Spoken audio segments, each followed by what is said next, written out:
izašlo saopštenje da je nagradu Pavle Čuperak ove godine su dobile 4 knjige. Mi smo uglavnom čitali proznu produkciju prošle godine i onda ćemo govoriti o ova 2 romana koja su dobila tu nagradu. Sara Januar za 2 djevojčice i Sazvježdje violina. S tim da bih se ja samo ogradila, osim toga što ćemo govorimo o proznom dijelu, da su postojale još 2 knjige koje su dobile nagradu, a to su Lepo živi miš u bioskopu Gorana Novakova i Smešna strana sveta Peđa Trajkovića. Meni se čini, ja sam stvari htjela prvo da prokomentarišemo samu nagradu, zato što onom saopštenju koje smo dobila od detinjstva stoji da je taj proces odlučivanja nagradi, tradicionalno se tako u stvari odlučuje, dakle glasaju za najbolje knjige,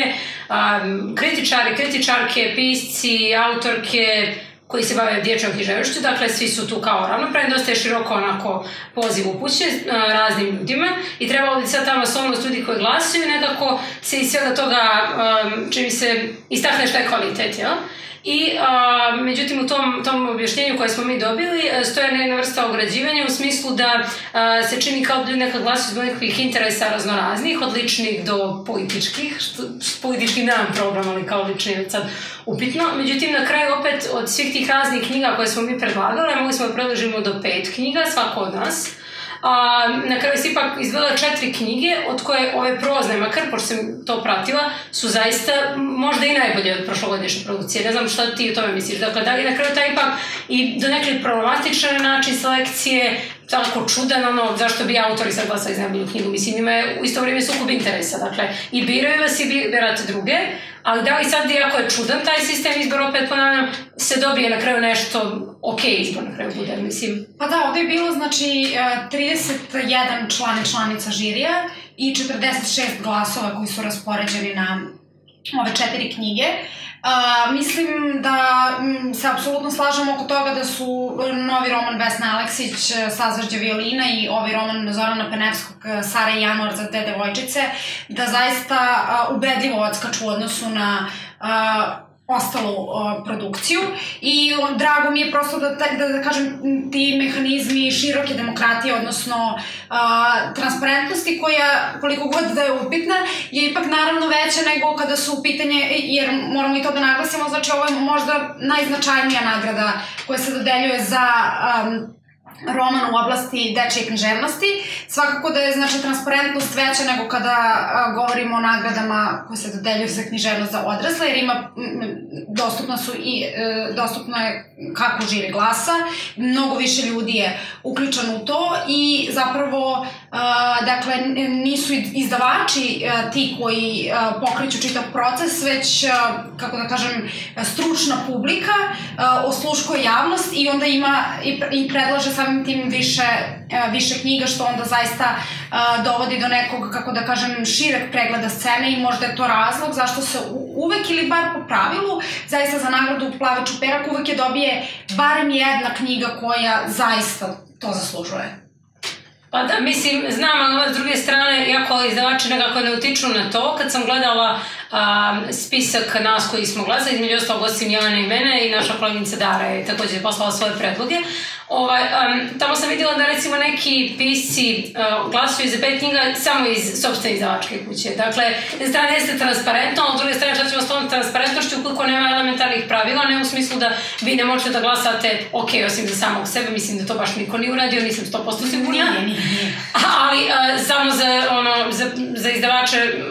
samo za knjige izdavača koje ste vi objavili. Druga stvar, također postoje tu neke greške, recimo ljudi su slali predloge knjiga koje uopšte nisu iz ove godine, ili su slali manje od 5 predloga, ili su slali recimo knjige, jedna od knjiga uopšte nije autorke iz Srbije, a kako sam shvatila ograničenje da budu samo odavde autori i autorke, nego iz Makedonije. Mislim, ja sam također čitala tu knjigu, zanimljiva mi je, ali da li ona ne spada uopšte u taj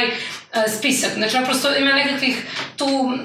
od elementarnih grešaka ljudi koji šalju predloge do opet takvih interesnih struja koje su mi jako čudne. Znači, naprosto ako je već skroz sve transparentno, zašto naglasate samo za knjige iz svojih izdavačkih kuća? Potpuno mi je to nelogično. Da, i postoji, mislim, taj moment,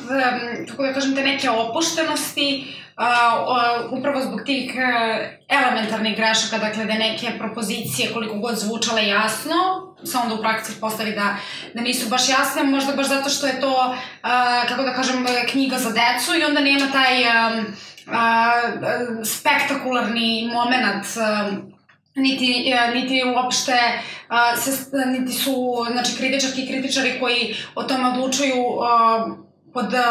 pritiskom i pod uvidom javnosti, kao kada se recimo radi o, ne znam, nagradi Mirko Kovač ili recimo o Ninovoj nagradi, tako da sigurno da ima dosta propusta, mislim, to je meni također bilo ne preveliko iznenađenje, već i mi iznenađenje bilo koliko je produkcija za 2018. siromašna, kada se radi, dakle, samo o knjigama koje su objavljene ovde te i te godine, što je definitivno, mislim, ne mislim kvalitativno, nego baš kvantitativno siromašno, dok, recimo, u književnosti za odrasle, znači, imamo obrnutu situaciju, tu ima kvantiteta, nema kvaliteta,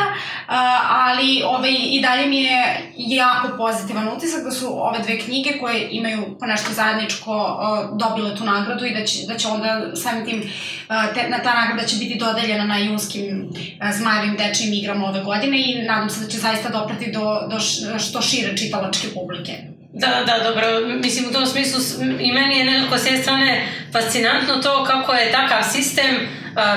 koji je nekako čudan. U krajnjem čak i kažem, da ponovim opet i sami organizatori su u tom objašnjenju, recimo pitali se da li postoji interpretativna zajednica, ukoliko je baš ne samo da su 4 knjige dobile nagradu, nego recimo, ne znam koliko su rekli, preko 30, ne znam koliko različitih knjiga su uopšte bile tu ponuđene. Dakle, uopšte kao da nema, kao da ta zajednica koja se bavi književnošću za djecu, dakle, i produkuje i kritikuje ili se bavi njoj na akademski način, nema nekakve kriterijume koji su jasni. Onda, s druge strane,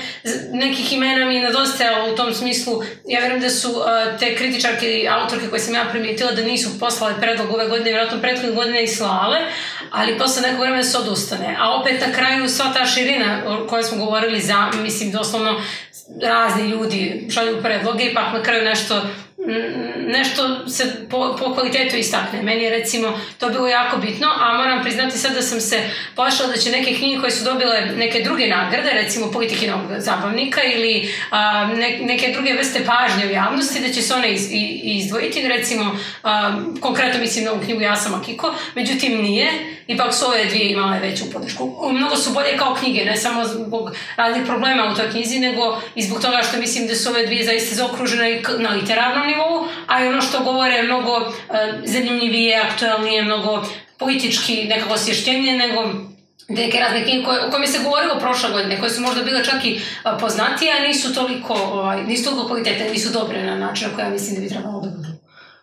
Pa da, mislim da je to nekako verovatno vezano za činjenicu da opet Zmajeve dečije igre